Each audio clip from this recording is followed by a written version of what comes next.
Okay, I'm Mike Bulgaria. I'm a mental health support worker at the Street Resource Centre.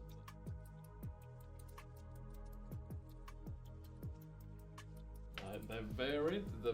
Primarily it's mental health support. We're a mental health charity. I generally describe us as a community centre with a mental health focus. But that happens in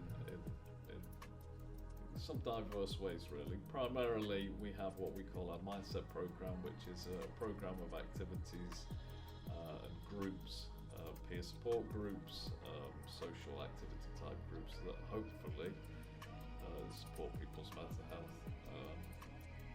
whether or not they've had a diagnosis, a psychiatric diagnosis or not. People are looking for some help with their mental health, some support with their mental health, then hopefully that program of activities will support that. And we have 2 mental health support workers here who can speak with people and try to identify ways in which their mental health can be either sustained or improved. So yeah, they're probably the primary ways.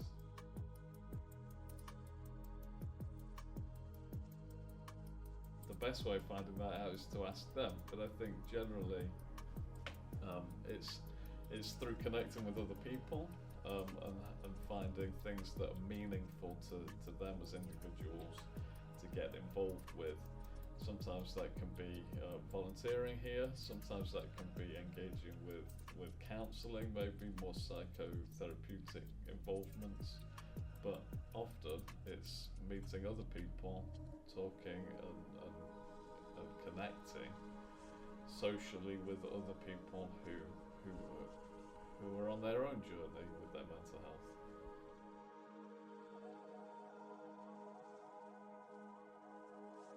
The service is free, generally. Certainly what we offer in terms of our mental health program, which we call our mindset program, is we try to keep that as cost-free as possible.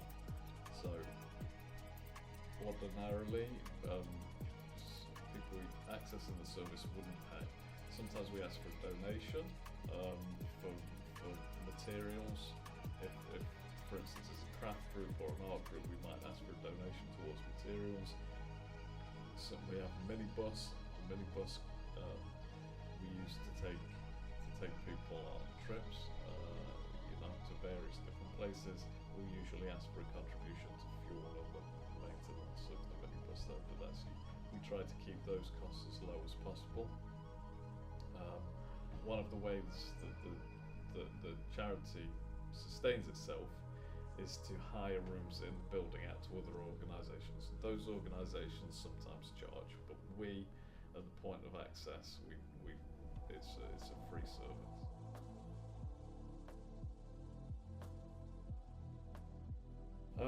We have an online presence. We have a website. We have Facebook. We've just reactivated our Twitter, which had been dormant since 2021. I think it was until last week when we reactivated it, so people can see us online. But I would say generally, people in the community find out about us via word of mouth. People who already come here, friends, family, things like that.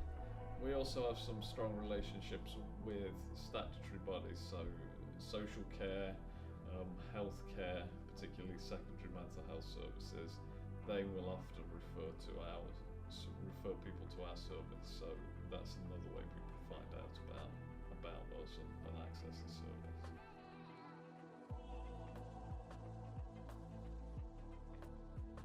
We have a staff team of about 13. I'd have to go through it. So we've got the CEO, we have a business development manager, soon to retire. We have 2 mental health support workers, of whom I'm one. We have 3 people employed specifically for the cafe, which is open to the public, and that's another way we generate revenue. And it's also a good social meeting place, I think, the community, and specifically for the Middle Street Resource Centre community, people who access the service. I think the cafes are a helpful sort of instrument of bringing people together. And then we have 2 out-of-hours workers. So when, as I've mentioned before, one of the ways we support the service is to hire the rooms out to other organisations. If that happens in the evening or weekends when we're not generally open as a service, we have 2 workers who come in, and they have responsibility for the building and just supervising the building, making sure that things are safe and appropriate. And then we have a psychotherapist on staff, and we have we also have a trainee psychotherapist on placement, so they're not a staff member in the conventional sense, but they still have a role with us. So that's the staff team.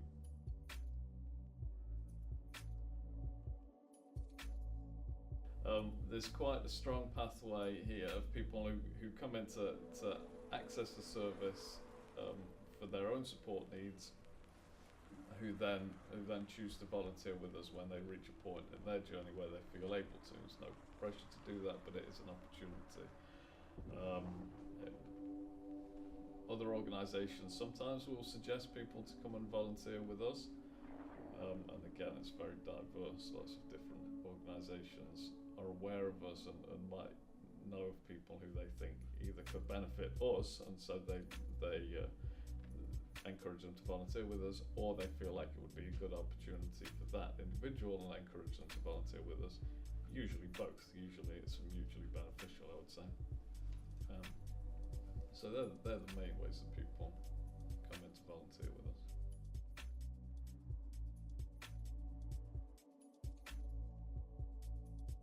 So yeah, some of them I think, some of them I know value the service and the support that they've received within the centre and through the mental health support programme, either in the past or ongoing. Yeah, definitely.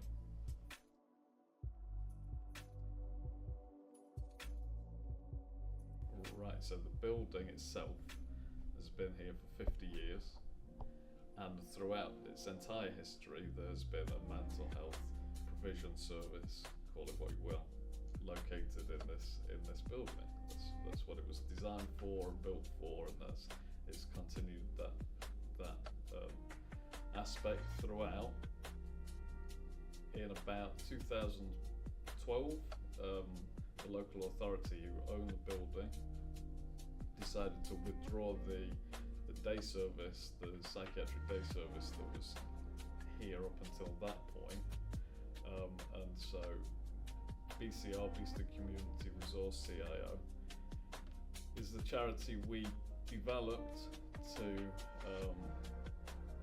continue a provision here. So BCR negotiated with the County Council to continue a mental health provision in this location, in this building, when they decided to withdraw the original day service. So the building's been here for 50 years. In this iteration, we've been here. We actually started in, I think it was 2015. So we've been here 8 years now in this iteration.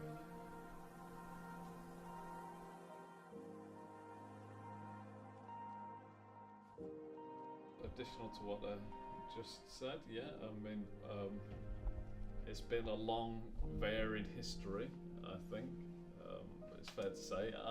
I first got involved here in about 2013, so at that point the day service as it was, which was a local authority provision, part of their statutory responsibility to support people who had psychiatric, what they probably at that time anyway called psychiatric illnesses, psychiatric diagnoses. So they were referred often through the NHS, through healthcare, and it was specifically for those people who had diagnoses. It's difficult for me to talk much about the history before that point because I wasn't here. But at that point, they decided to withdraw the day service, but they were open to it being a more community-based, integrated model where people didn't necessarily need a referral from statutory services. They could access a more general level of support, but they didn't feel that they could continue it, whatever the motivations were for that. The local authority did not feel that they were going to be able to sustain that service in this building. So, but they were open to negotiation from community groups, and there were many of the people who'd accessed this service in the past wanted to keep something going, and they came together. Other interested parties within the community, whether that's carers or people who had recognised the value of this service within the community, and for people who were having some mental health struggles, came together and to begin with formed a charity called Mindset. Mindset was designed to continue the community that had grown here and the social activities that were happening here, and it did a very good job of that, I think. It wasn't really constituted to take over the management of a centre, a building like this. So some of those people who were involved in the Mindset charity, and some others from some other community organisations as well, came together and formed another charity called Beeston Community Resource, CIR, which I alluded to before, and negotiated with the county council to, and so they have, BCR has a service, what they call a service level agreement with Nottinghamshire County Council to offer a mental health service here in this building. And it's a registered charity, and it's a more open community model. So we now have a referral process if people want to access mental health support, but it doesn't need to be from statutory bodies. People can self-refer, people can come in and talk to someone like me or my colleague Linda, and then access the mental health support program here. It's not really, I would say we're very open. It's unusual that we would say to anyone, you can't come. That referral process is just about informing our supporter people as opposed to deciding whether or not they can come here. It's very rare we would ever, and there'd have to be some very specific reasons that we would say people can't access the service. And that pertains to our mental health support program. People can access the cafe, they can access the other groups that happen here without any kind of referral, and often those things have hopefully a benefit to people's mental health, and also benefit in reducing social isolation as well, which is a significant thing for many people.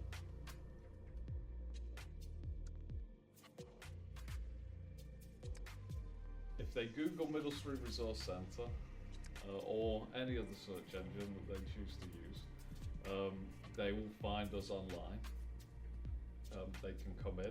We're based on Middle Street in Beeston, number 74. They're probably the main ways that people can access information about us. If they're involved with other organisations, particularly those organisations might have some information about us, but that's a little bit too varied and diverse to specify each of those organisations. Generally, to the general public, I would say search us online. We have a website, we have a Facebook, we have a Twitter, as I said before, that's just sort of reactivated in the last week or two. They're the main sources that people can probably access information. If they don't use technology, they're sort of, if they're not familiar with the internet and things like that, then I would say visit and get a sense of who we are and how we operate, and come and talk to us. That's probably the best way. I'd tell you the website address, but I don't actually remember it off the top of my head, so I think the best way to do it is to put Middle Street Resource Centre into a search engine and you'll find us.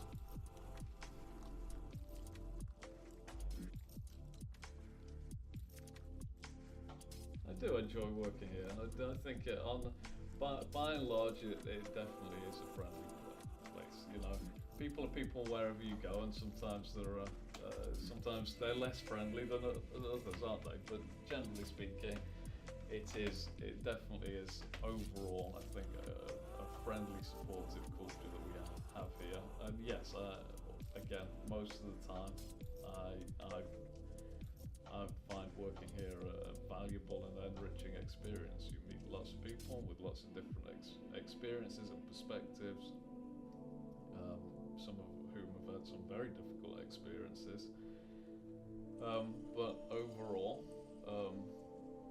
you know, there are challenges, as probably with any job that anybody does anywhere. But I've found it an enriching experience for myself, and I enjoy it on a day-to-day basis. The things we're involved with are generally enjoyable and at least rewarding, even if the specifics themselves sometimes are troubling or disturbing or upsetting.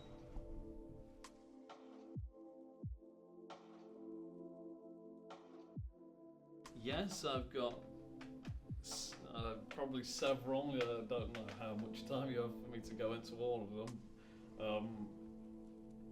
Particularly, I remember we have several music sort of groups and things that go on here. I specifically facilitate the jam session here, which is a very open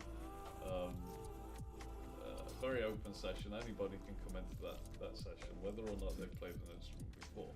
But sometimes what happens is some very skilled, some very experienced musicians will come into it, and once in a while we'll form a band from some people who have a kind of aligned musical sensibility, let's say. And that has happened in the past, and I've played in a couple of those bands as a member of those bands, and we got together a band with myself. I was playing drums, and then three other people who come in. I won't use their full name, but a man called Tom, a man called John, a man called Darren. And over time, we went out into the community, played a few gigs here or there. People seemed to like us. Someone booked us for a paid gig that we went to. It was an adventure, but it's a fond memory. We were late, which didn't help, and we'd forgotten. So the main reason we were late is we'd forgotten some equipment. Also, I think, well, actually, we didn't forget it. We found something didn't work when we got there, which is we can't really count for that. So I had to come back to the centre to pick that up. Came in, got whatever it was we needed. Went back out. The alarm started going off. There was a problem with the alarm, so I was like looking at the clock, thinking we should be playing now, and I was still stuck here with the alarm going off. We went. Eventually, we managed to get the alarm sorted out. I got back. Finally finished setting up. We went on. We played for 40 minutes, and the manager of the place where we were playing came, and she was like, is that it? You don't have any more? Because we were just playing the songs we'd always played. We didn't ever really agree a set time that we were going to play. We just played the songs we had. And so she was like, well, I'm only going to pay you half, which is fair enough, because I was expecting more, a longer performance. So I said to Tom, well, I said to all of them, but I said to Tom specifically, we could probably just improvise something. Are you up for that? And he was like, yeah, we can do that, I'll do that. Darren, who played bass, he said he was happy to join in. John dropped out. I think it was going to be a bit difficult. If Tom was sort of leading it and improvising, I think he felt like it was going to be a bit difficult for him to follow on the second guitar, which is completely reasonable. But it was probably unreasonable to try and improvise an entire second half of the set. But we did it, and it was extremely fun. It was exhilarating, I think is the word. But we did it. We got through it. And I would say that second half probably was better appreciated than the first half, and so it was an adventure. In some ways, I suppose it was stressful, but it felt more like an adventure. We got through it. We got paid. I think it was a good experience for the guys. They really kind of came alive. I think it was probably as exhilarating for them, and I enjoyed it. That's a fond memory of working here. There are many others, but maybe I don't know if we have time for that. Thank you for your time. Thank you, David. Thank you.